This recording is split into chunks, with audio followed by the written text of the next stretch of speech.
उसके पास नौकरी थी, परिवार थे, दोस्त थे, लेकिन उसे हर वक्त लगता था कि कुछ बुरा होने वाला है। कभी अचानक दिल तेज धड़कने लगता, कभी सांस लेने में दिक्कत महसूस होती और कभी बिना वजह रोने का मन करता। बाहर से सब कहते कि सब ठीक तो है, लेकिन अंदर ऐसी लड़ाई चल रही थी कि जिसे कोई नहीं देख पा रहा था। क्या डिप्रेशन सिर्फ एक उदासी है? क्या एंजाइटी सिर्फ ज्यादा सोचने का नाम है?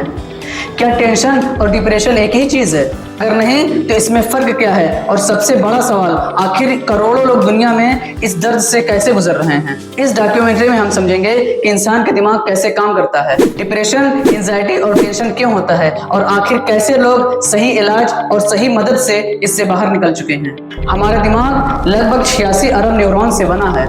ये न्यूरॉन्स एक दूसरे को मैसेज भेजते रहते हैं। इस मैसेज को पहुंचाने में कुछ केमिकल्स हेल्प करते हैं, जिसको न्यूरोट्रांसमीटर्स कहा जाता है। Serotonin, dopamine, norepinephrine. ये हमारे मूड, एनर्जी, स्लीप और इमोशंस को इफेक्ट करते हैं। लेकिन मेंटल हेल्थ सिर्फ इस केमिकल्स का मामला नहीं है। साइंटिस्ट मानते हैं कि डिप्रेशन और एंजाइटी कई रीजन के मेल से होता है, जैसे जिंदगी की बहुत सी मुश्किलें, बहुत लंबे समय तक स्ट्रेस और बहुत सी बीमारियां, शारीरिक बीमारियां और माइंड के काम करने में बदलाव। इसलिए किसी एक रीजन को हर व्यक्ति पे लागू नहीं किया जा सकता। लेकिन ऐसी कौन कौन सी वजह हैं जो एक सामान्य इंसान को एंजाइटी, डिप्रेशन और स्ट्रेस की तरफ ले जाती है? आइए अब शुरू करते हैं इस कहानी के सबसे इम्पोर्टेंट पार्ट। आखिर ऐसा होता क्यों है? क्या इसका सिर्फ एक रीजन है? अगर आप सोच रहे हैं कि डिप्रेशन और एंजाइटी का सिर्फ एक रीजन है, तो इसका जवाब है नहीं। साइंटिस्ट के अकॉर्डिंग मेंटल हेल्थ कई चीजों के मेल से इफेक्ट होती है, तो किसी भी फिजिकल डिसीज या मेडिसिन का असर भी अहम भूमिका निभा सकती है।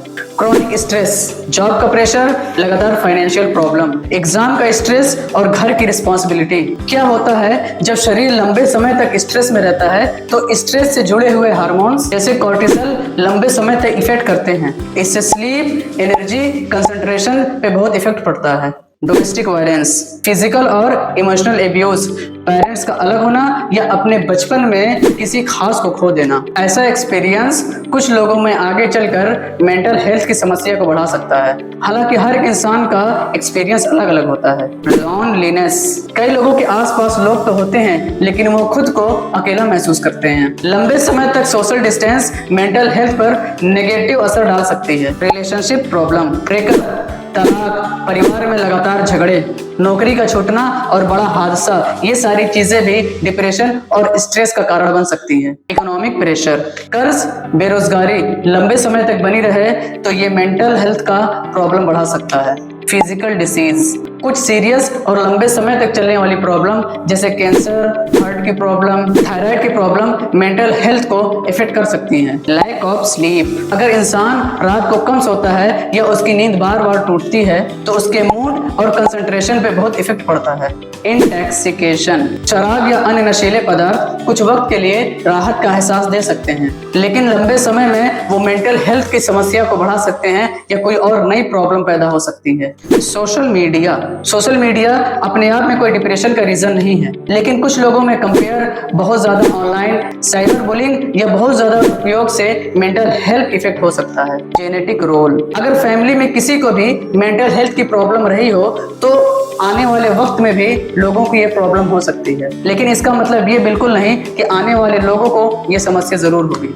थिंकिंग, कुछ लोग स्वभाव से हर बात की बहुत चिंता करते हैं और ये सोचते हैं कहीं ऐसा बुरा ना हो जाए, कहीं वैसा बुरा ना हो जाए, तो ऐसे सिचुएशन में भी मेंटल हेल्थ बहुत इफेक्ट होता है। इसमें से एक रीजन भी इंसान को इफेक्ट करता है और कभी कभी कई रीजन मिलकर भी इंसान को इफेक्ट करते हैं।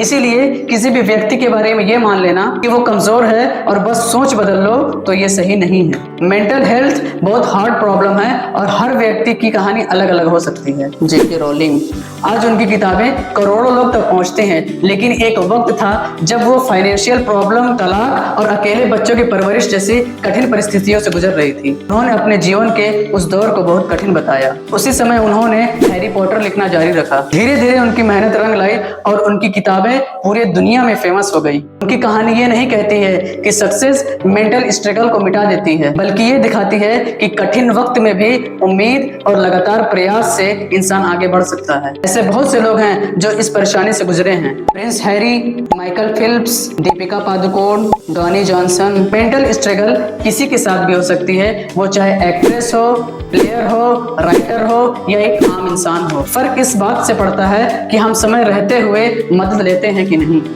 डिप्रेशन, एंजाइटी और टेंशन से बाहर आने के रास्ते।